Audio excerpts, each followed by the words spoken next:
নমস্কার বন্ধুরা, আমি অপূর্ব এবং আপনারা দেখছেন এনআরএস নিউজ। তো একটি খুব গুরুত্বপূর্ণ ভিডিও নিয়ে আপনাদের সামনে হাজির হলাম এবং আমি মনে করি এই ভিডিওটি অত্যন্ত সময়োপযোগী একটি ভিডিও। আগামীকাল 31শে মার্চ হতে চলেছে এবং আপনাদের এই যে ডিএলএড ট্রেনিং আপনারা করছেন তার সমাপ্তি ঘটতে চলেছে এবং তারই সাথে সাথে আরটিই অ্যাক্ট অনুসারে 31 মার্চের মধ্যে আপনাদের টোটাল ট্রেনিং কমপ্লিট হওয়ার কথা। এখন সেই জায়গায় দাঁড়িয়ে যদি আপনারা আপনাদের ট্রেনিংয়ের দিকে তাকান তাহলে দেখবেন সেখানে বেশ কিছু জিনিস কিন্তু পেন্ডিং রয়ে গেছে। প্রথম যেটি পেন্ডিং সেটি হচ্ছে এখনও অনেক শিক্ষক শিক্ষিকার কিন্তু আগেকার পেপারগুলো ক্লিয়ার হয়নি, অর্থাৎ 501, 2, 3, 4, 5 কোনো ক্লিয়ার হয়নি। 506-7 রেজাল্ট কয়েকদিন আগে পশ্চিমবঙ্গের জন্য বেরোলো। যদি এরপরে যারা এবি রয়েছে তারা কিভাবে আবারও সেই পরীক্ষায় পাস করবেন তার কোনো রকম কিন্তু কোনো নোটিফিকেশন, কোনো রকম নিউজ কিন্তু নেই। 508, 9, 10-এর পরীক্ষা 15-16 মার্চ হয়েছে এবং তারপরে আবার এখনও তার রেজাল্ট বেরোয়নি। তাহলে এখন কোন দিন তার রেজাল্ট বেরোবে এবং তারপর কোন দিনই বা জানা যাবে যে সেখানেও কোনো শিক্ষক শিক্ষিকা উত্তীর্ণ হতে পারলেন না, তো তারা কিভাবে পরীক্ষা দেবেন? একটা পুরোপুরি বলা যায় ভীষণ রকম একটা জগা খিচুড়ি অবস্থায় রয়েছে এখন এই ট্রেনিংটি। সেই জায়গায় দাঁড়িয়ে আরও টেনশন বাড়িয়েছে বেশ কিছু মেসেজ যেগুলিতে লেখা রয়েছে যে 31 মার্চের মধ্যে চাকরি চলে যাবে বা এই ধরনের বেশ কিছু ভাইরাল মেসেজ কিন্তু হোয়াটসঅ্যাপ এবং ফেসবুকে ছড়িয়ে পড়েছে। তো এই অবস্থায় দাঁড়িয়ে আমি আপনাদের সঙ্গে এই পুরো টোটাল ডিটেলসটা নিয়ে আলোচনা করব যে আপনাদের চাকরি যাওয়ার সম্ভাবনা কতটুকু রয়েছে, এখন আপনাদের উপায় কি রয়েছে বা আগামী দিনে কি হতে চলেছে, একটা সামগ্রিক বিষয় নিয়ে আলোচনা করব। ভিডিওটি প্রথম থেকে শেষ পর্যন্ত দেখবেন। আমি বেশ কয়েকটি বিষয় এখানে ইনক্লুড করেছি, একটুও বাদ দিলে কিন্তু আপনারা মিস করে যাবেন এবং খুব গুরুত্বপূর্ণ কথা এখানে কিন্তু আপনাদের জন্য রয়েছে। প্রথম এই নিয়ে আজকে আমি, অর্থাৎ আজ 30 মার্চ, আমি এনআরএসের হেড অফিসে ফোন করেছিলাম এবং তাদের কাছে জানতে চেয়েছিলাম যে 31 মার্চ পরীক্ষা, 31 মার্চ ট্রেনিংটি শেষ হয়ে যাচ্ছে, সেই জায়গায় দাঁড়িয়ে বেশ কিছু রেজাল্ট এখনও বেরোয়নি। এখনও অনেকের রয়েছেন এরকম যারা প্র্যাকটিক্যালে অর্থাৎ টিএমএ বলুন বা অন্যান্য বিষয়গুলিতে কিন্তু এবি রয়ে গেছে। এবং আরও একটা বিষয় আপনাদেরকে এর সঙ্গে বলে দিই যে আপনাদের যে মার্কস আপডেট করা, টিএমএ আপডেট করার যে লাস্ট ডেট তা কিন্তু আজকে ছিল, অর্থাৎ 30 মার্চ ছিল। তো সেই জায়গায় দাঁড়িয়ে যাদের এখনও টিএমএ আপডেট হয়নি তারা কিভাবে তাদের টিএমএ এবার আপডেট হবে, কারণ আজকে ছিল লাস্ট ডেট। তো ভীষণ রকম একটা পরিস্থিতি বলা যায়, খুব খারাপ পরিস্থিতি, মানসিক পরিস্থিতি, খারাপ পরিস্থিতি বলা যায় আপনাদের সামনে কিন্তু রয়েছে। তো সেই পরিস্থিতিতে দাঁড়িয়ে এখন কবে রেজাল্ট পাবলিশ হবে এই বিষয়ে আমি কিন্তু জানতে চেয়েছিলাম এনআরএসের হেড অফিসে, এবং তারা সে বিষয়ে কি বলেছে অডিওটি পুরোটি একবার শুনে নেন। हाँ हेलो हेलो। हाँ जी, बताइए किस जानकारी हाँ चाहते हो? नमस्ते, मैं एक एनआर से डीएलएड करने वाला कैंडिडेट हूँ। तो मेरा एक सवाल है कि 508, 9, 10 का जो एग्ज़ाम हुआ है उसका अभी तक रिजल्ट नहीं निकला है, नहीं तो लेकिन 31 मार्च को मतलब ख़त्म करना है, तो अभी हमारे नौकरी में कोई प्रॉब्लम नहीं होगा ना इसके लिए? जो आरटीई एक्ट है उसमें बोल रहा है 31 मार्च के अंदर ख़त्म करना पड़ेगा ट्रेनिंग को, लेकिन हमारा तो रिजल्ट नहीं निकला।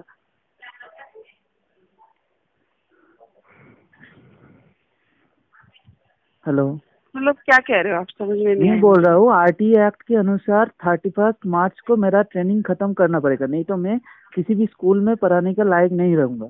ऐसा आरटीई एक्ट में है 2009 में। तो अभी तक 508, 9, 10 तो वो का हो रिजल्ट नहीं जाएगा। निकला है, रिजल्ट अब नहीं तो निकला निकल है। जाएगा, हाँ तो निकल जाएगा सर। 31 मार्च में ही निकल जाएगा, हाँ जी, मतलब आप वेट कीजिए, हो जाएगा, निकल जाएगा। कल के अंदर निकल जाएगा। আমি জানি না আপনারা অডিওটি দেখে কি ভাবছেন যে আগামীকাল রেজাল্ট বেরোতে পারে কিনা, কারণ আমি বলছি আপনাদেরকে আগামীকাল রেজাল্ট বেরোনোর চান্স কিন্তু 1% নেই বললেও চলে। তাহলে একজন এনআরএসের হেড অফিসে বসে রয়েছেন যারা কাস্টমার কেয়ারে, তারা ঠিকভাবে জানেই না প্রোগ্রামটি কিভাবে হতে চলেছে। আমার আপাতত যেভাবে এতদিন রেজাল্ট বেরিয়েছে, আপনারা নিজেরাও একবার ভাবুন যে এতবার যখনই পরীক্ষা হয়েছে মোটামুটিভাবে 45 থেকে 60 দিন লেগেছে কোনো একটি রেজাল্ট পাবলিশ করতে। 15-16 মার্চ হয়েছে আপনাদের 508, 9, 10-এর পরীক্ষা। কিভাবে 31 মার্চের মধ্যে আগামীকালকে সেই রেজাল্ট বেরোবে আমার কোনো আইডিয়া নেই কিভাবে বেরোবে। যিনি বললেন তিনি কিভাবে বললেন আমার কোনো আইডিয়া নেই, তবে আমি যতটুকু বুঝি আগামীকাল আপনাদের রেজাল্ট বেরোতে পারে না। তো এই কথাটির ভিত্তি কিন্তু রয়েছে, এনআরএস চেয়ারম্যান কিন্তু বেশ কিছুদিন আগে একটি ভিডিও দিয়েছিল। তো চলুন আমরা সেই ভিডিওর একটু ক্লিপিংসটা দেখে নিই তিনি সেখানে কি বলছেন। देखिए, हम लोगों ने जो परीक्षा ली है, हमारा प्रयास ये होगा कि 31 जुलाई प्लस माइनस 4 दिन हम रिजल्ट निकाल देंगे। इसके बाद दूसरी परीक्षा हम सितंबर में करना चाह रहे हैं और इस तरह से हम फरवरी तक सारी परीक्षाएं और सारा टीचिंग लर्निंग एक्टिविटी पूरा कर देना चाहते हैं। जो लोग बच जाएंगे, दूरस्थ शिक्षा की यह खूबी है कि आपको एक बार परीक्षा देने का मौका नहीं, कई बार परीक्षा देने का मौका मिलता है। मार्च के महीने में, क्योंकि डेडलाइन दिया गया है 31 मार्च 2019, मार्च में सभी को जो छूट गए रहेंगे उनको दोबारे सारी परीक्षा देने का मौका मिलेगा। तो 31 मार्च 2019 तक सारा teaching learning activity, evaluation process complete हो जाएगा।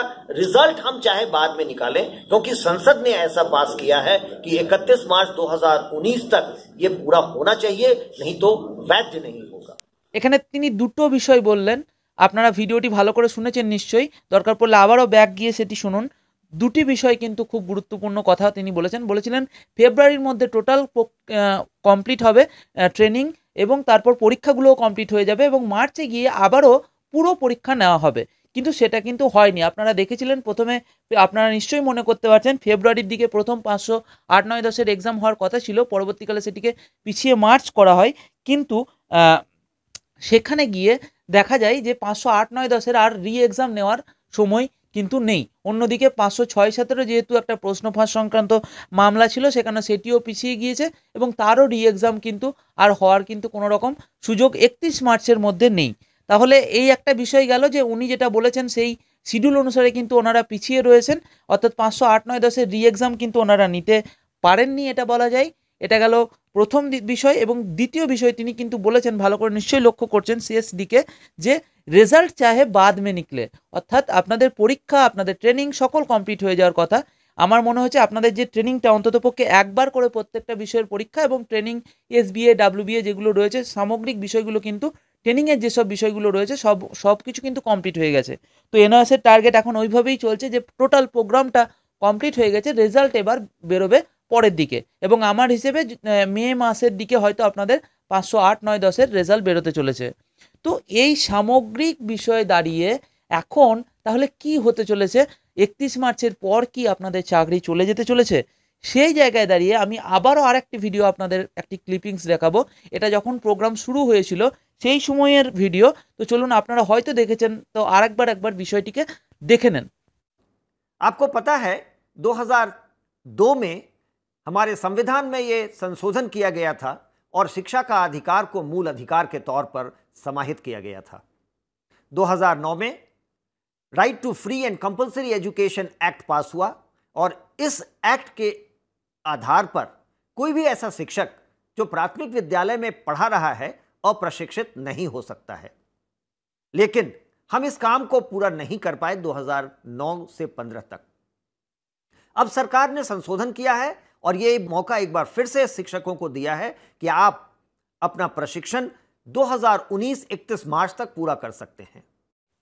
আপনারা দেখলেন এখানে একটি কথা কিন্তু বলছে যে 9 আইন হয়েছিল এবং 15 পর্যন্ত কিন্তু আপনাদের বেশিরভাগ শিক্ষকরাই অপ্রশিক্ষিত থেকে গেছিল। এটা ভালো করে বুঝুন, 15ই কিন্তু 15 মধ্যেও কিন্তু সেটা পারেনি। তারপরে 15তে অর্থাৎ 2015 সালে আবারও আইন করতে হয়। কেন আইন করতে হয়? কারণ 2015 সালের মধ্যে কিন্তু ট্রেনিং বেশিরভাগ শিক্ষকেরই হয়নি কমপ্লিট, দিয়ে আইন করে 2019-এর 31 মার্চ কিন্তু সেটিকে এক্সটেন্ড করা হয়। ভালো করে বুঝুন, তাহলে সেই সময় এক্সটেন্ড করা হয়েছিল 4 বছর। তার কারণ ছিল বেশিরভাগ শিক্ষক অপ্রশিক্ষিত ছিলেন। এই জায়গায় দাঁড়িয়ে আজকে 2019-এর 31 মার্চও কিন্তু 14 লাখ যে ক্যান্ডিডেট ট্রেনিং করছেন তারাও নিশ্চিতভাবেই কিন্তু কমপ্লিট নয় তাদের ট্রেনিং, তাদের রেজাল্ট কিন্তু পাবলিশ হয়নি।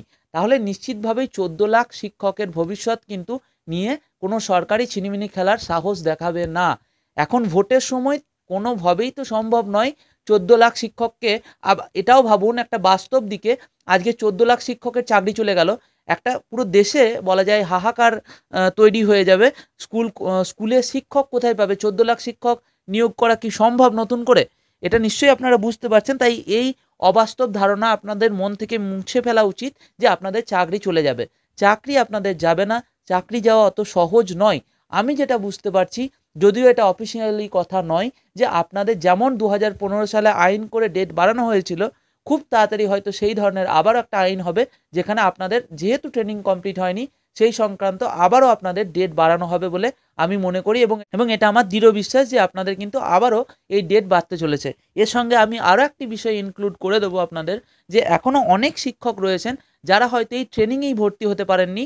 ট্রেনিং কিন্তু এখনও মানে তারা যে এই ট্রেনিংটি হয়েছিল সেই সময় খবরই পাননি।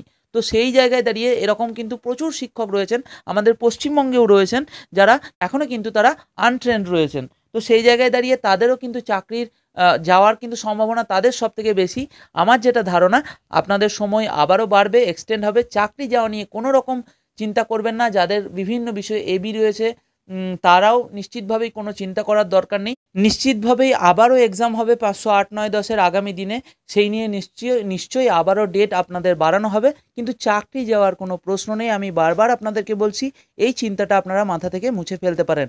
আপনারা যেটা করবেন, যাদের 50% নেই তারা আপডেটের জন্য ভর্তি হয়ে যান যত তাড়াতাড়ি সম্ভব। এখনও যদি ভর্তি না হয়েছেন ভর্তি হয়ে যান। আমি আরও 2টি ভিডিও কিছুক্ষণের মধ্যেই আসছে আমাদের চ্যানেলে, খুব গুরুত্বপূর্ণ ভিডিও। 2টি বিষয় কিন্তু আমি ক্লিয়ার করব সেখানেও, তো অবশ্যই সেই 2টি ভিডিও দেখবেন। আমাদের সঙ্গে থাকুন, যা কিছু আপডেট হবে সব থেকে আগে অবশ্যই আমাদের চ্যানেলে পেয়ে যাবেন আশা করছি। তো আশা করছি এই ভিডিও থেকে আপনারা কিছুটা হলেও নিশ্চিন্ত হয়েছেন। এখানেই শেষ করছি। আমার কাজ আপনাদেরকে সাহায্য করা, যতদিন না আপনাদের এই ট্রেনিংটি শেষ হচ্ছে আমি রয়েছি আপনাদের সঙ্গে। আবারও দেখা হবে নতুন কোনো ভিডিওতে। ততক্ষণ ভালো থাকবেন, সুস্থ থাকবেন।